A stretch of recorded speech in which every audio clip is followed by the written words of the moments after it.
I want to talk a bit about water. Did you know that water is a living organism that has consciousness? Did you ever wonder why natural spring water is reportedly better for you? And did you know that it's been scientifically proven that we can actually influence the quality of water just by using our thoughts? The same ideology behind blessing your food before eating it. It's been proven that in many cases the water that comes from our tap is not only contaminated with trace elements of toxins, but it's also described as being dead water.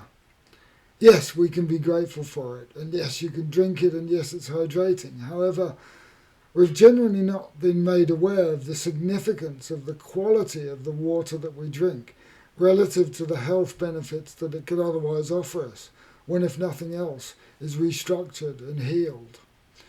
I first became fascinated with this when I started making colloidal silver, and my mentor explained to me how to enhance the effect of the remedy by performing a few simple steps to the water prior to introducing the silver to it. I discuss this in some detail in my book.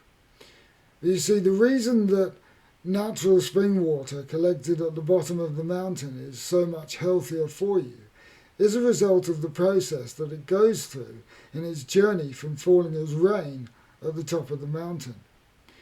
Now, do you remember in chemistry when you were a kid, the meniscus around the periphery at the top of a beaker of water?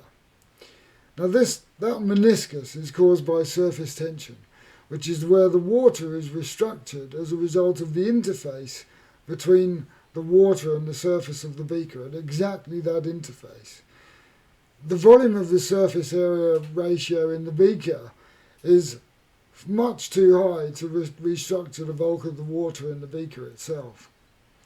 So when the rain falls on the mountain, where there's forest protecting the ground, it sinks into the soil and begins to percolate through very narrow capillaries in the rock, which causes all of the water to become restructured.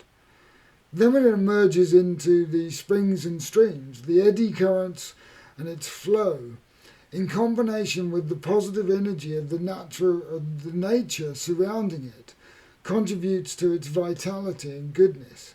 And this is why it is so superior to the water that we get from the tap. To restructure the water, you can buy inexpensive vortex filters for small batches, and, for example, a Cherokee Gold device, which is what I have, for mains conversion. And you can bring the water back to life again.